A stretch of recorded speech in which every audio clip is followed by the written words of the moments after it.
തുർക്കിയിൽ പരിശുദ്ധ കുർബാനയ്ക്കിടെ കത്തോലിക്ക ദേവാലയത്തിനുള്ളിൽ അതിക്രമിച്ചു കടന്ന തോക്കുധാരികൾ വെടിയുതിർക്കുകയും ഒരാളെ കൊലപ്പെടുത്തുകയും ചെയ്തു. ഇസ്താംബുൾ നഗരപ്രാന്തത്തിലെ സാരിയർ എന്ന സ്ഥലത്തെ സെന്റ് മേരീസ് ദേവാലയത്തിൽ ജനുവരി 28 ഞായറാഴ്ച പ്രാദേശിക സമയം രാവിലെ 11:40 സംഭവം. സംഭവവുമായി ബന്ധപ്പെട്ട് 2 പേരെ തുർക്കി അധികൃതർ പിടികൂടിയതായി ആഭ്യന്തരമന്ത്രി അലി എർലിക്കായ പറഞ്ഞു. 2 പേരും വിദേശ പൗരന്മാരാണെന്നും ഒരാൾ തജിക്കിസ്ഥാനിൽ നിന്നും മറ്റേയാൾ റഷ്യയിൽ നിന്നുമാണെന്നും ഇരുവരും ഇസ്ലാമിക് സ്റ്റേറ്റുമായി ബന്ധമുള്ളവരാണെന്നും ആക്രമണത്തെക്കുറിച്ച് ചോദ്യം ചെയ്യുമെന്നും എർലിക്കായ അറിയിച്ചു. പരിശുദ്ധ കുർബാനയ്ക്കിടെ മുഖംമൂടിധാരികളായ 2 പേർ ദേവാലയത്തിൽ അതിക്രമിച്ചു കയറി പിന്നിൽ നിന്നും വെടിയുതിർക്കുകയായിരുന്നു.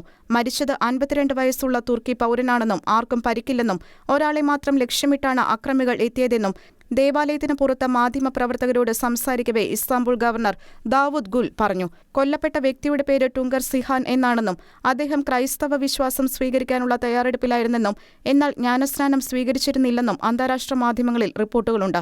പ്രസിഡന്റ് തയ്യിബ് എർദോഗൻ ദേവാലയ വികാരിയെ ഫോണിൽ വിളിച്ച് സ്ഥിതിഗതികൾ വിലയിരുത്തുകയും 24 മണിക്കൂറിനുള്ളിൽ അക്രമകാരികളെ കണ്ടെത്തുമെന്ന് ഉറപ്പു നൽകുകയും ചെയ്തിരുന്നു. അതേസമയം ടെലഗ്രാമിൽ നടത്തിയ പ്രസ്താവനയിൽ ആക്രമണത്തിന്റെ ഉത്തരവാദിത്തം ഏറ്റെടുത്ത് ഇസ്ലാമിക് സ്റ്റേറ്റ് രംഗത്ത് വന്നിരിക്കുകയാണ്. യഹൂദരെയും ക്രിസ്ത്യാനികളെയും ലക്ഷ്യം വയ്ക്കാനുള്ള ഗ്രൂപ്പിന്റെ നേതാക്കളുടെ ആഹ്വാനത്തിന് മറുപടിയാണ് ഇത് എന്നാണ് ടെലഗ്രാമിൽ IS വിശദീകരിച്ചിട്ടുള്ളത്. മതപരമായ അസഹിഷ്ണുതയാണ് കൊലപാതകത്തിന് പിന്നിലെന്ന് ഇസ്താംബുളിലെ apostolic administrator bishop Massimiliano Palinuro പറഞ്ഞു. സംഭവത്തിൽ ഫ്രാൻസിസ് മാർപ്പാപ്പ ദുഃഖം രേഖപ്പെടുത്തി. International desk Shekinah news.